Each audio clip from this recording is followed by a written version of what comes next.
Welcome to my channel, Papalay. Shout out to our friends, to my team, the United YouTubers, Team Matulungin, the Papalayo team. How are you all? Today I will teach you how to have a playlist in your homepage of your YouTube channel.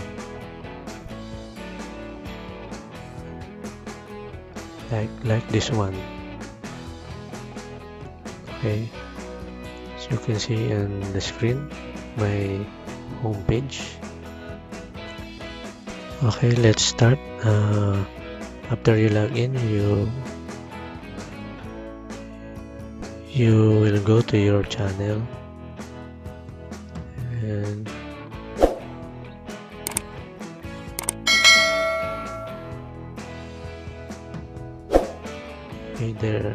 there's a no playlist here in your homepage. Go to your playlist. Okay, here are your playlists. I have 3 playlists here and I want to show only 2 of my playlists, A, Papalaya playlist, and B, my live stream playlist. We will default these 2 playlists at your homepage. Okay, go to customize channel.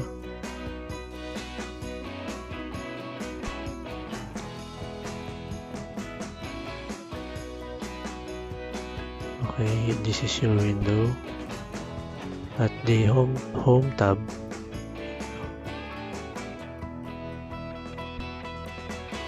we will go to add a section.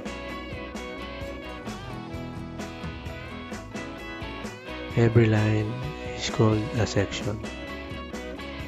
The pictures, I have this pictures video, and then the default uploads, and I added the past live stream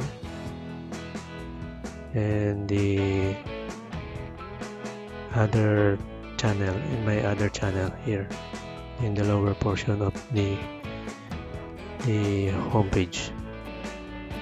We will add a section here, then we will add a content, select a content. As what I said, we will add the playlist in your homepage. From the playlist, you can select created playlist, single playlist, save playlist, multiple playlists, and posted playlist. From my playlist, I want to show my 2 playlists. As you can see before on my playlist, I want it. Let's select a multiple playlist. The layout will be horizontal. From playlist selection, add a playlist. Okay, type down your section title. My playlist.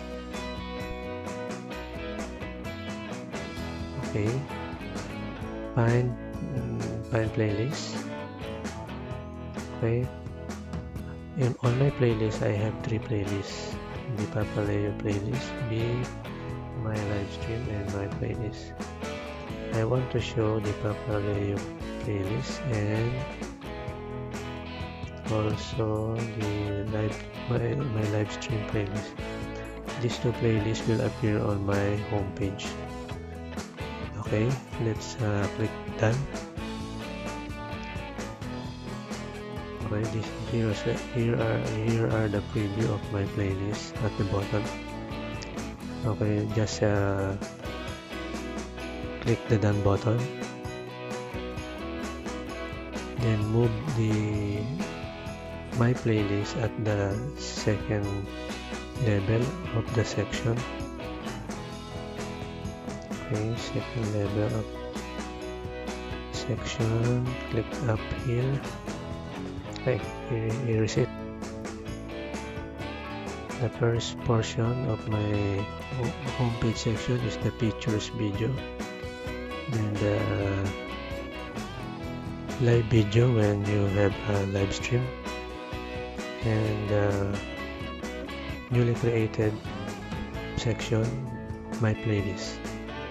Okay, then we can go now to your channel to see if your playlist will appear now.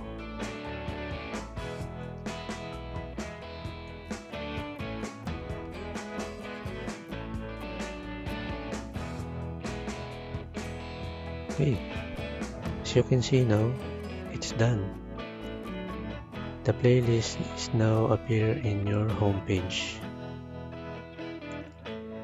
Okay, that's it, and thank you so much for staying watching to my channel, my simple tutorial how to add your playlist in your homepage. Thank you so much and have a good day.